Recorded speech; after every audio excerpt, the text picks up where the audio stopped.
Hello there! I've decided to revisit the most popular video on my channel from a very long time ago. I think it's close to 3 years now. Less than that. It's the good, the bad, and the underrated for the Tom Ford Private Blend Collection. Now, since I did this video, a lot of new juice has come out in this line, so I figured it would be a good time to revisit it. Also revisit some of my thoughts about them, and give a few new ratings. Now, I watched the video before shooting this, and my, how times have changed. The line has undergone quite a bit of changes since I guess early 2012 when I shot this last, and it's not what it used to be, both good and bad. So what I'm going to do is actually split this up into two different categories, so to speak. I'll do a good, bad, and underrated of his original release, the original 12 private blends, many of which are now retired, as well as a separate good, bad, and underrated for the post-original releases, so to speak. More or less the ones that have come out after I shot the video. There's one in the original category that's technically not an original release, but it's been out for a long time. So, I think it was good to show those two differentiations there and break them up, and we'll just go from there. Now, start with the original 12. I had previously said that the good was Noir de Noir, the underrated was Japon Noir, and the bad was Azur Lime. Some things change, some don't. Start with the good. This is still the one that got me the first time I tried it. It was the first private blend I ever tried. I remember being at the store, smelling the card, and being just blown away by it. And while I'm not necessarily blown away by it to this day, having smelled it so many times, it still is just an extraordinary fragrance, and one that I do love wearing in the cold weather, not this soupy heat that we have right now in New England. But not the same as I rated last time, but Tobacco Vanille, still one of the most popular from the line. I've soured a little bit on Noir de Noir. I don't wear it as much anymore. It's still excellent juice, but to me this one is more timeless, I think. It's great juice. If you've not tried it, absolutely worth trying. Tobacco, vanilla, honey, sappiness to it. It's just excellent juice. Very good. Performs well. Worth trying if you've not tried it before. And if you're a tobacco lover, it's about as good as you can get. Been a bunch of knockoffs that have come out. There's Tobacco Rouge from the House of Phaedon. Not tried that. Here it's close. There is the one from Loctane. Forgot the name of it off the top of my head, but I tried it once. I'll remember this after the video was done. Tried it once and it was close, but not the same. So, Tobacco Vanille, still the best. Well, actually not still, because I didn't rank that the best, although it was a close runner-up. But, in my opinion, the best of the original 12. Let's do the underrated next. We'll get to the bad last. Now, the underrated from last time was this guy, Japon Noir. And I do still believe that this is one of the most underrated scents on the market. It is great juice. The reason it's not the best is it's a little bit too different. It's not something that I really have to be in the mood to wear this, but nonetheless a great scent. I'm going to give this a co-champion, so to speak. Discontinued. Ignore that sound. That's somebody texting me. Throwing me off my game. Another discontinued private blend. Bois Rouge. Now, if you have tried both of these, they're not that different. They're close. They're in the same genre. This one is woodier. As the name suggests, Bois Rouge stands for red wood. Translates to red wood. Whereas this is more leathery and smoky. But both of these are excellent scents. It's a shame they were discontinued. Both are great. They're great releases from the line. I would strongly recommend trying them if you can find a sample of it somewhere. They're really hard to get a hold of. But both are very good. Very, very good juice.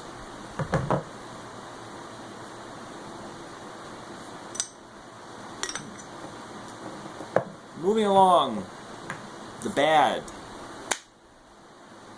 Last time I told you it was Azure Lime. Well, it still is.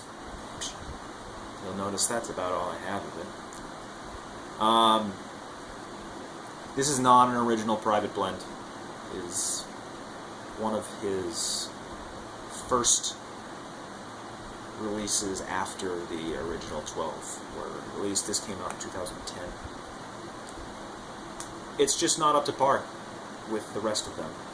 It's a very bland scent. It's watery limes. The performance is terrible. It's just bad. You're lucky if you get 2 or 3 hours out of it. It doesn't smell bad, but it's an overly safe scent that it just does not stand up to the rest of the line. Sorry, Azure Lime, you are still the worst of the originals. Let's move forward to the newer releases. Now, this is a little bit more difficult for me. If you've watched some of my videos where I've discussed the Tom Ford line, I've made it very clear that I've not generally been a fan of the juice he has released of late, over the past few years. By and large, I've not liked it. So it was a little bit difficult for me to come up with the good category. Though, there are 2 that I picked out that I think are very good releases from him. And do fit the good category. The first of which is Cafe Rose. Now, when this first came out, when I first tried it, I very much misinterpreted it as a knockoff of Killian's Rose Oud. It's not. After wearing it a few times, I realized I was very wrong in that statement. It does have a poor name. The cafe part of it doesn't really hold. There's not a whole lot of coffee in here. It's not a very major player. But as for a rose scent, he did it very well.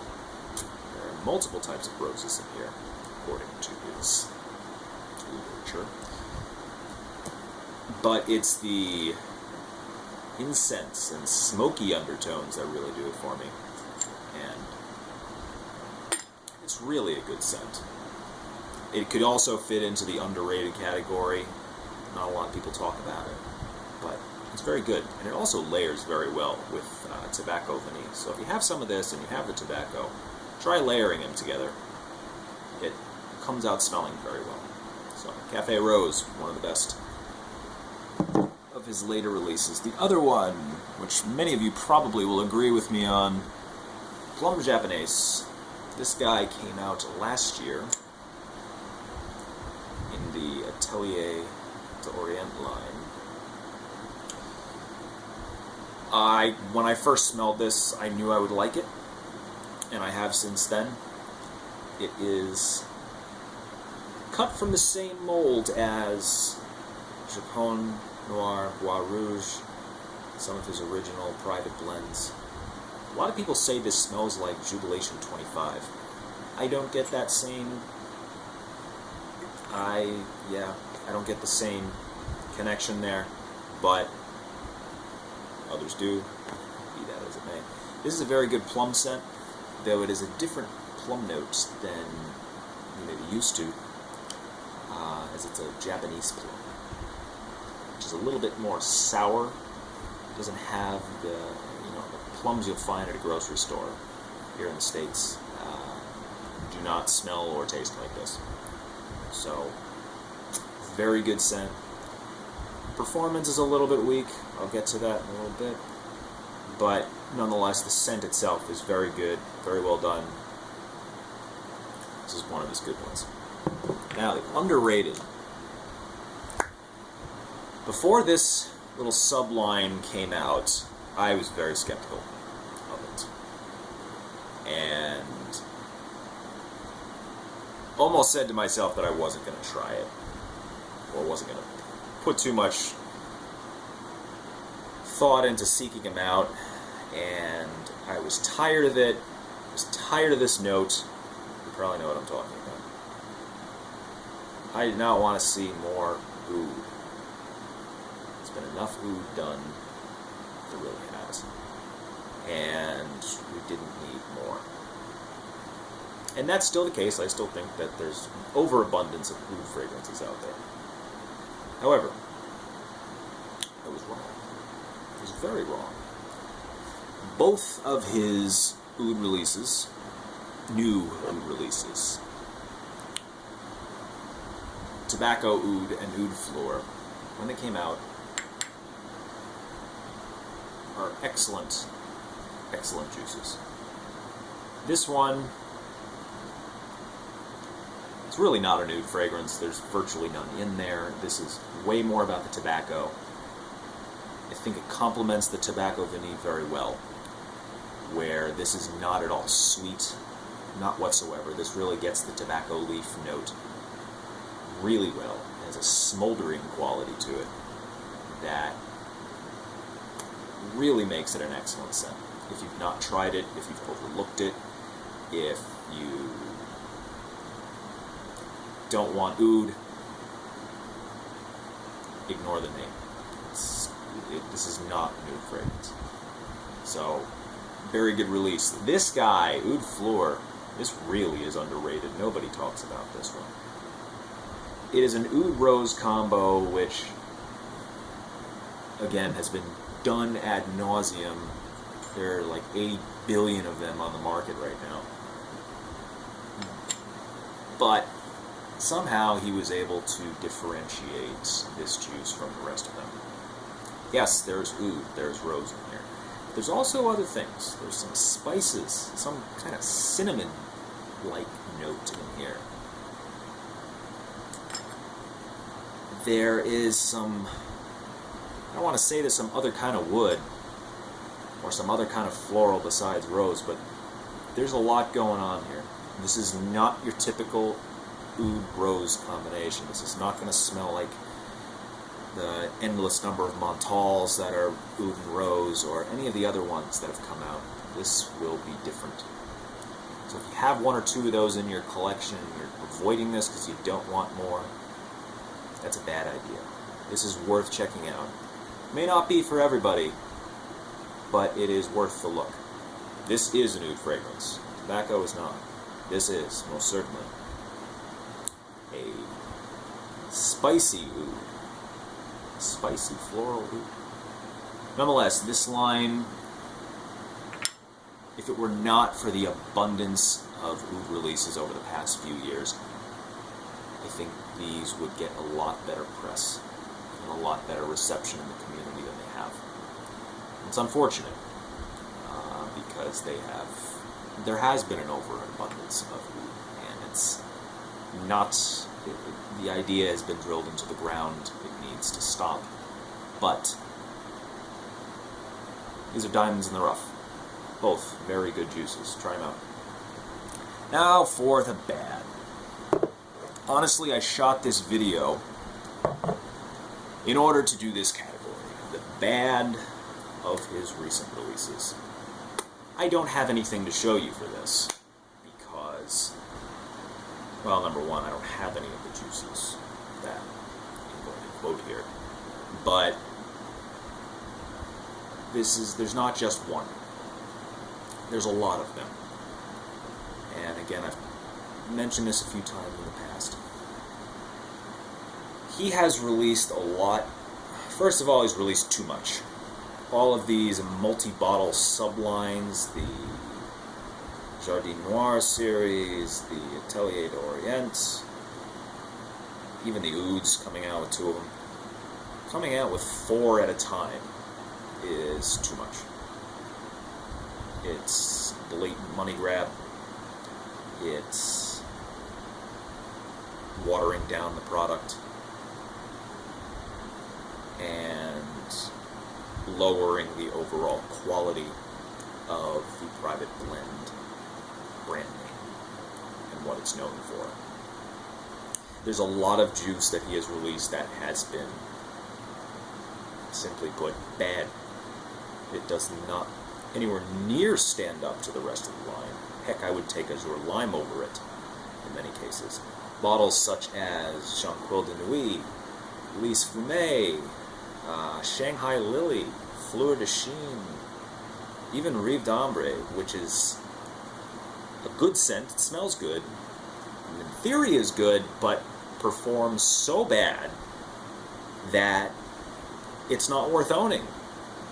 It's on par with Azure Lime. It smells better than it. Certainly more innovative, but its performance is terrible. And that's a problem that has become a bit more prevalent in this line, performance. A lot of his newer juices do not perform nearly as well as the original releases do. And even some of the original releases, the versions that are out right now, are a little bit weaker than they used to be. I'm not going to play the reformulation game with you, but some don't perform as well. I can go down the line of other juices of his that really just are bad. They don't stand up to the line. I've said that over and over again because it's true. They are targeted not at the fragrance connoisseur, as his literature would like to tell you. They are targeted at generic high-end fragrance customers who likely are more interested in saying they wear Tom Ford, the name, as opposed to wearing a quality fragrance. Tom Ford as a brand has grown immensely over the past few years, be it with his outfitting of the James Bond movies, certainly getting into the outfitting Jay-Z and Justin Timberlake, and Jay-Z wrote that song about him, which was horrible. There was that Drake song, Tuscan Leather.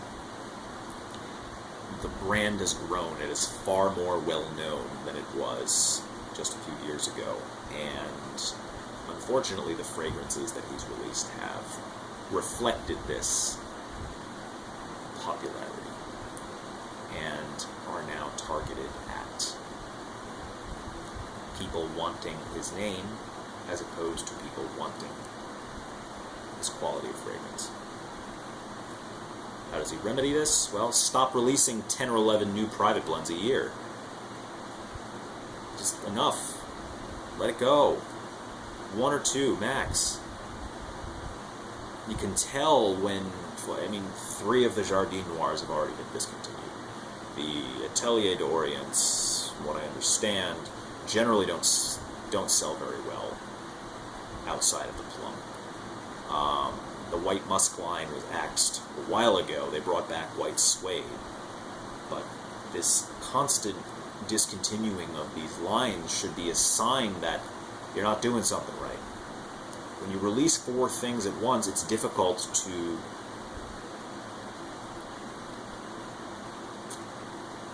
place the resources necessary to create 4 top quality juices as you would if you were only releasing 1. So, the bad. All of his Jardin Noirs except for Café Rose. All of his Atelier d'Orients except for Plum Javanese. All of his white musks. Perhaps except Musk Pure, that one was okay.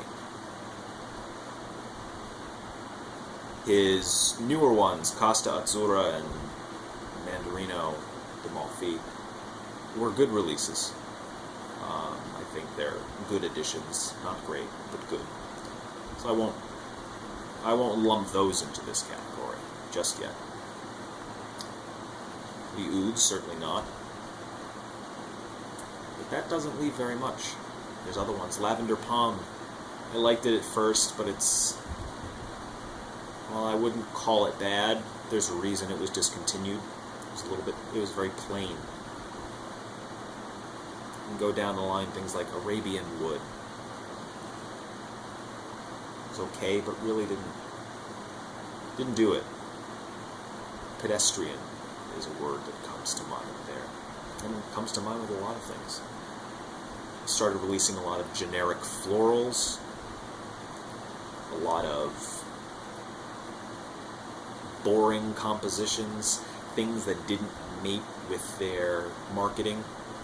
Jardin Noir, Black Garden, was supposed to be twisted florals, pardon my battery low thing there. And really the only one that was darkened or twisted in any way was Café Rose. The other ones were generic florals, and they were bad, and they were discontinued because they didn't sell. So that's that. That is the bad. Unfortunately, there's been more bad than there has been good lately. So, that is that.